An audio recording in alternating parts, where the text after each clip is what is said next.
इस वीडियो में हम लोग नगरपालिका आम निर्वाचन 2022 के अवसर पर मतदान दल में जो शामिल हैं कौन कौन है उस पर चर्चा करेंगे और फिर से हम लोग बारी बारी से P1, P2, P3A, P3B और P3C के कार्य के बारे में हम लोग चर्चा करेंगे। तो मतदान दल का जो गठन होगा वो अगर आप चुनाव करवाए हुए हैं, पिछला चुनाव अगर आपने करवाया है पंचायत चुनाव बिहार का, तो ठीक उसी तरह से इस बार भी मतदान दल का गठन है, जिसमें जो है कि एक पीठासीन पदाधिकारी होंगे, एक प्रथम मतदान अधिकारी, एक द्वितीय मतदान पदाधिकारी और तृतीय मतदान पदाधिकारी 3 होंगे, P3A, P3B और P3C, जैसा कि पंचायत आम निर्वाचन बिहार 2022 में था। अब आइए इसमें से पीठासीन पदाधिकारी का छोड़ करके बाकी लोगों का हम लोग जो है कि काम के बारे में जानते हैं, किनका क्या कार्य है। तो पहला है प्रथम मतदान पदाधिकारी, P1 का दायित्व। ये बहुत पहले से अगर आप लोग चुनाव करवाते आ रहे हैं या इससे जुड़े हुए हैं तो आप लोगों को आइडिया होगा कि P1 का काम होता है वोटर को वेरीफाई करना। उनके पास वोटर लिस्ट होता है, जिसमें से कोई वोटर आता है तो उसका वो सीरियल नंबर और नाम को ज़ोर से पुकारते हैं ताकि पोलिंग एजेंट जो है कि वो सुन करके और रिप्लाई दे सके कि यस सर, ठीक है सर।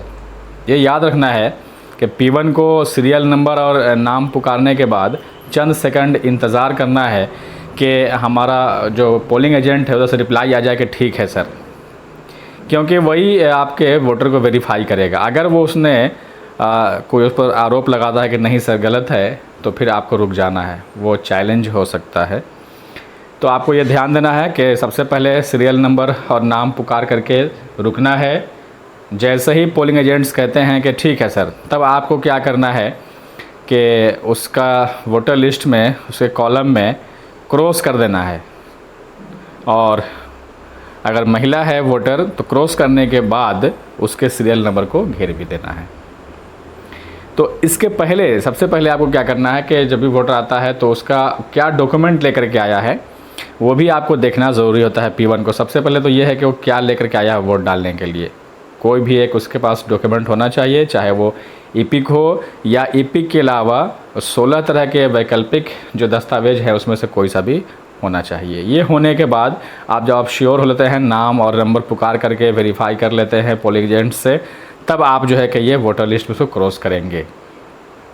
पुरुष में सिर्फ क्रॉस करेंगे, महिला में क्रॉस करने के बाद उसके सीरियल नंबर को घेर भी देना है। ये होता है P1 का काम होता है।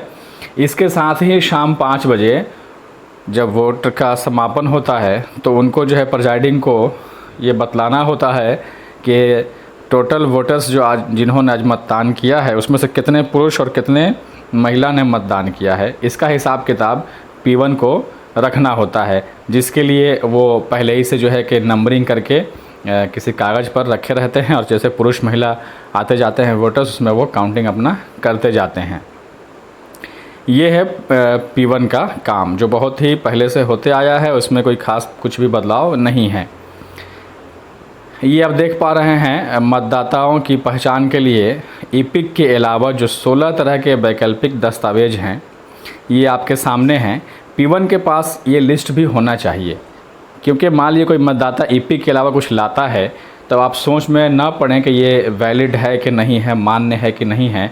आपके पास ये लिस्ट आपके टेबल पे होना चाहिए, आप उससे मिलान कर सकते हैं कि हाँ ये दस्तावेज मान्य है कि नहीं है।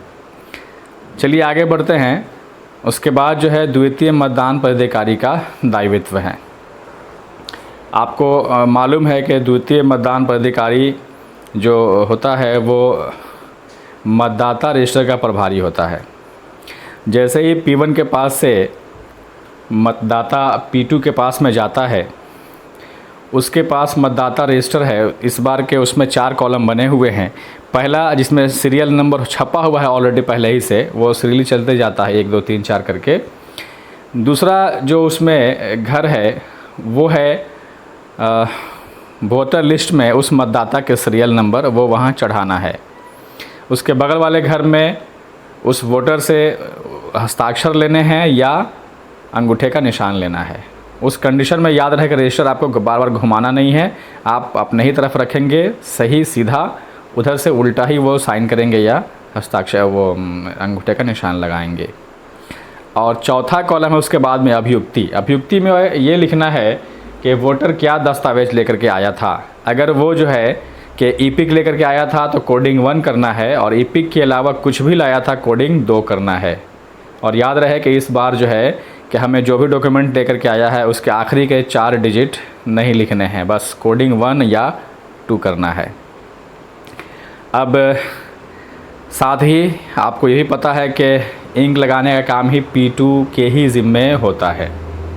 इसके अलावा मतदाता पर्ची भी काट के देना होता है P2 को, मतदाता को, जिसमें जो है कि यही जो एंट्री वो किए हैं उसके सीरियल नंबर, वोटर मतदाता रजिस्टर में सीरियल नंबर और वोटर लिस्ट में उसका सीरियल नंबर, ये दोनों चढ़ा करके और साइन करके देना होता है। साथ ही अगर कोई भी स्पेशल केस होता है जनरल से अलावा, स्पेशल केस का मतलब है जैसे चैलेंज्ड वोट हो जाए, जैसे टेंडर वोट हो जाए, जैसे कोई वोटर वोट न देने का विनिश्चय करे या किसी वोटर को वोट न डालने के लिए अनुज्ञात किया जाए, तो ये सब एंट्री जो है कि अभियुक्ति के कॉलम में उस वोटर के सामने वाले घर में अभियुक्ति वाले कॉलम में एंट्री करना होता है। अगर कोई वोटर आया और उसने वोट डालने से इनकार कर दिया, वोट न डालने का भी निश्चय किया, तो उस कॉलम में वहाँ लिखा जाएगा, ताकि वो काउंटिंग के समय में उससे पता चल सके कि वोट कम बेशी क्यों हो रहा है रजिस्टर में और मशीन में। या टेंडर वोट पड़ा तो उस वोटर के सामने उसके कॉलम में टेंडर वोट लिखना पड़ेगा, ताकि मतदाता रजिस्टर और मशीन में इन दोनों में अंतर अगर हो रहा है वोट का, तो वो क्लियर जो है कि वो काउंटिंग में आ सके। और उसको जो है कि मतपत्र लिखा, जो लिखना है मतपत्र लिखा और पेपर सील लिखा वाला जो फॉर्मेट है इस बार एक ही है, उसमें जो पीओ को लिखना है वो सही से उसमें लिख सके और कैलकुलेशन सही हो सके मशीन का। और मतदाता रजिस्टर में अगर अंतर हो रहा है तो इन सब पॉइंट्स को देख करके वो लिख करके सही से उसको वेरीफाई कर सकते हैं और टैली कर सकते हैं।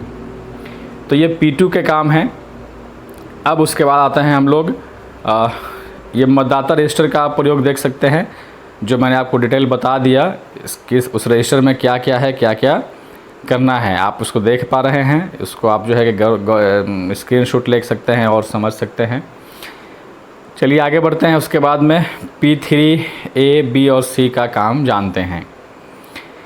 तो P3A जो होंगे उनके पास जो है कि एक CU होगा पार्षद पद का, पार्षद पद का CU कंट्रोल यूनिट उनके पास होगा। उनका काम होगा P3B से मतदाता पर्ची ले लेना और P3B को P2 से मतदाता पर्ची ले लेना और P3B को पास कर देना। और इसके बाद यहाँ से उसको वेरीफाई कर लेना वोटर के को उसको इंक लगा है कि नहीं लगा है। P2 के पास से जब आता है तो उसका चेक कर लेना है उंगली के उसको इंक लगा है या नहीं लगा है, और मतदाता पर्ची P3B को पास कर देना है। और यहाँ से कंट्रोल यूनिट में पार्षद वाले पद का जो उनके पास है उसमें बैलेट बटन दबा देना है, ऑन कर देना है।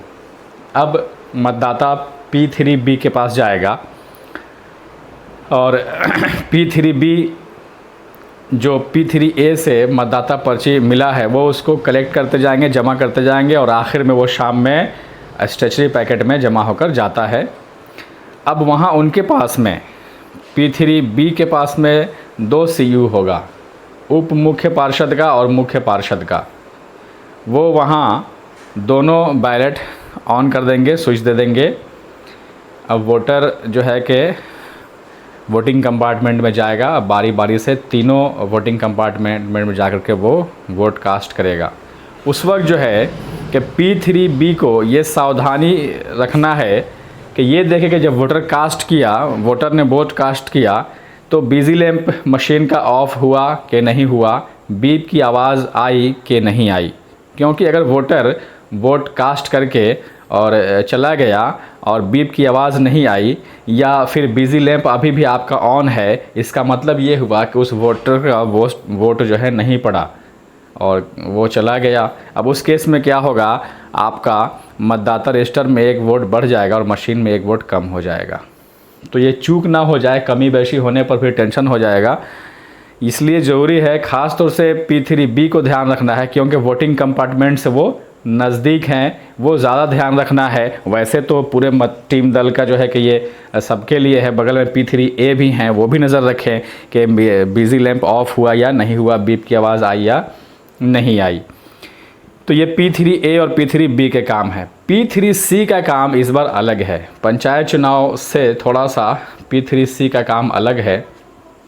P3C का जो स्थान होगा बैठने का, वो एकदम P1 से भी पहले होगा।